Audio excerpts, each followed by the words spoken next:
फिलिस्तीन के बारे में मुसलमानों को पता ही इतना नहीं है जितना होना चाहिए।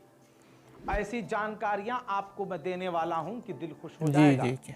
तमाम मुसलमानों को पता चलना चाहिए कि आखिर फिलिस्तीन मुसलमानों के लिए क्यों। अस्सलामुअलैकुम दोस्तों, आज फिर मैं एक वीडियो लेके आया हूं। आज का वीडियो भी मेरा फ़िलिस्तीन पर है। सबसे पहले तो मैं आप लोगों से गुजारिश करता हूं कि आप फ़िलिस्तीन के लिए दुआ ज़रूर करें। हस्बुनल्लाह व निअमल वकील। फ़िलिस्तीन की वो अनजान बातें जो हर मुसलमान को पता ज़रूर होना चाहिए।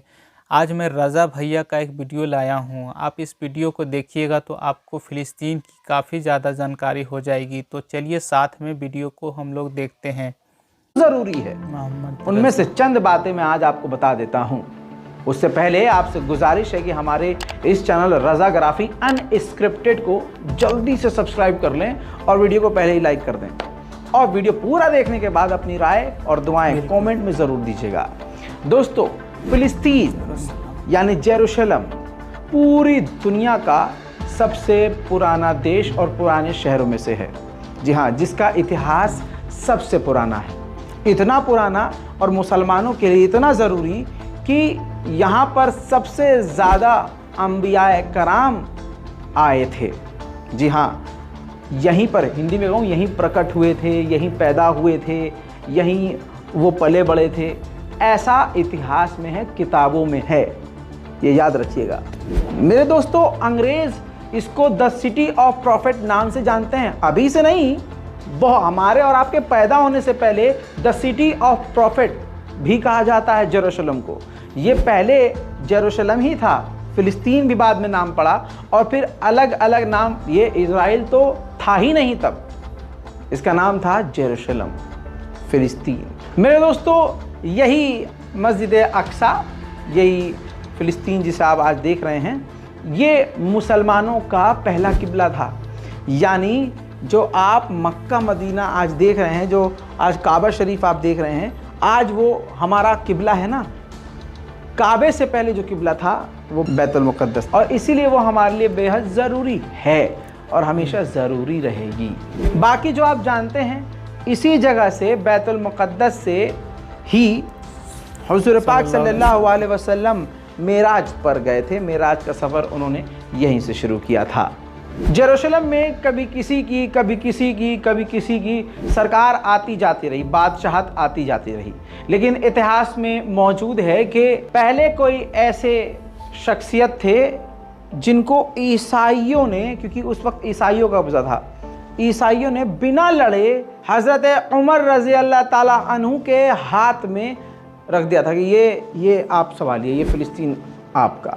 फ़िलिस्तीन एक ऐसी जगह, इतनी ज़रूरी और इतनी पाक जगह मुसलमानों के लिए है कि ईसाइयों की वहाँ सरदारी चलती थी, ईसाइयों की सरकार चलती थी, और ईसाइयों ने बिना लड़े, बिना कोई सवाल जवाब करे, इस फ़िलिस्तीन को हज़रत उमर रज़ी अल्लाह ताला अन्हु के हाथों में रख दिया था, क्योंकि हुज़ूर पाक सल्लल्लाहु अलैहि वसल्लम ने हज़रत उमर रज़ी अल्लाह ताला अन्हु को वहाँ भेजा था। फिर दोस्तों, यही फ़िलिस्तीन, यही जेरूशलम वो जेरूशलम है जहाँ पर 400 सालों तक ऑटोमन एम्पायर ने राज किया था। यानी 1517 से लेकर 1917 तक इस पर राज किया था ऑटोमन एम्पायर ने। तब बहुत तब्दीली हुई। मस्जिद अल अक्सा का परिसर हो, मस्जिद अल अक्सा का कोई भी डिज़ाइन हो, लगातार अपडेट होता रहा, अपग्रेड होता रहा। दोस्तों, मस्जिदों की गुंबद गोल गोल होती है, गुंबद गोल। दोस्तों, आज तमाम मस्जिदों में गुंबद होती है, ज़्यादातर गुंबद होती है। आपको पता है पूरी दुनिया में पहली वो मस्जिद, पहली वो चीज़ कौन सी है जिसकी गुंबद बनाई गई थी? जी हाँ, यही वो है जिसे आप मस्जिद अक्सा के रूप में देखते हैं। जो तस्वीर आती है, जो सुनहरे रंग का ये गोल गोल गुंबद है, ये बैतुल मुक़द्दस की जगह जिसे आप देखते हैं। सबसे पहले ये 692 ईस्वी में तामीर की गई थी, जिसके बाद पूरी दुनिया में आज तमाम मस्जिदों की गुंबद इसी को देखकर बनाई जाती है। नहीं पता था ना? लाइक कीजिए। दोस्तों, मस्जिद अल अक्सा का जो पूरा कंपाउंड है, जो एरिया है ना, पूरी ज़मीन है, वो 35 एकड़ में है, याद रखिएगा। तो अगर कोई कहे कि ये मस्जिद अक्सा नहीं है, मस्जिद अक्सा ये है, तो दोस्तों ये और ये दोनों ही मस्जिद अक्सा का ही हिस्सा हैं। हाँ, अगर आप कहेंगे कि मस्जिद अक्सा एग्जैक्ट कौन सी है, वो जगह कौन सी है, तो अक्सा मस्जिद यही है, अल अक्सा। ये भी उसी कंपाउंड का हिस्सा है। बार बार बताता हूँ, कंफ्यूज मत होइएगा।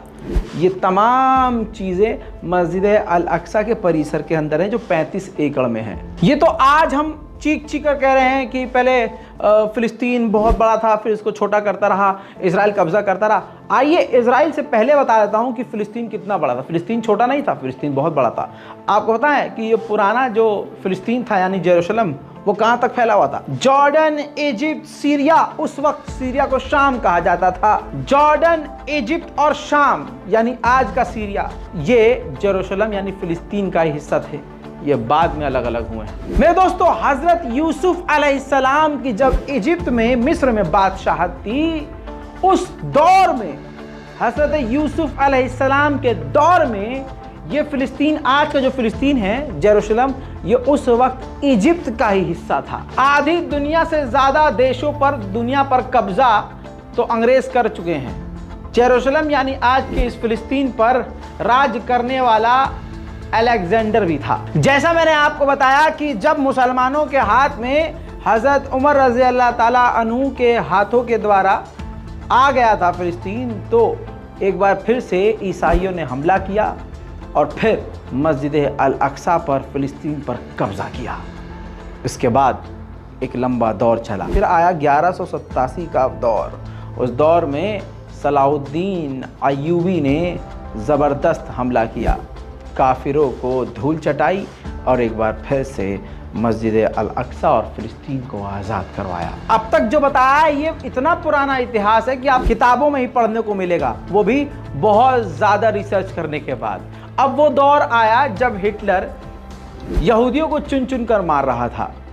उस दौरान ये यहूदी, ये ज्यूज थे जो ईसाई देशों की तरफ रुख कर रहे थे। लेकिन दोस्तों, दिक्कत ये थी कि दूसरे अमेरिका, फ्रांस, ये बड़े बड़े देश इनको लेने से इनकार कर रहे थे, जगह ही नहीं दे रहे थे, घुसने ही नहीं दे रहे थे। अब ये बेचारे भटक रहे थे। भटकते भटकते ये अपने समुद्री जहाज़ का झुंड लेकर फ़िलिस्तीन के तट पर पहुँचे। फ़िलिस्तीनियों को तरस आ गया। जी हाँ, फ़िलिस्तीनियों ने, अरबियों ने इनको जगह दी, इनको ज़मीन दिया, इनको मकान दिया, इनको इज़्ज़त दी, इनको रोटी कपड़ा मकान दिया। फिर उसके बाद क्या हुआ, आज आप देख रहे हैं, हर दिन कब्ज़ा होता रहा। लेकिन इसकी शुरुआत पता है कब हुई? दोस्तों, ऑस्ट्रेलिया का एक व्यक्ति, ज्यूस थाइडोर हेड्सन, ये वो व्यक्ति था जिसने सबसे पहले फ़िलिस्तीन के, जेरूशलम के 2 टुकड़ों की मांग करी। और इसी व्यक्ति ने कहा कि इतने सारे हम यहाँ पर यहूदी हैं, यह हमारा पुराना घर है, हमें तो इस पर अधिकार चाहिए, फ़िलिस्तीन के 2 टुकड़े यानी जेरूशलम के 2 टुकड़े किए जाएं। बस इसके बाद टकराव होने लगा। फिर यहूदियों ने इंग्लैंड की मदद हासिल की। इंग्लैंड, अमेरिका, फिर तब से लेकर अब तक इजराइल की ऐसे ही मदद कर रहे हैं। आज हम जो लाइव देख रहे हैं मेरे दोस्तों, अब यहूदियों का मकसद क्या है?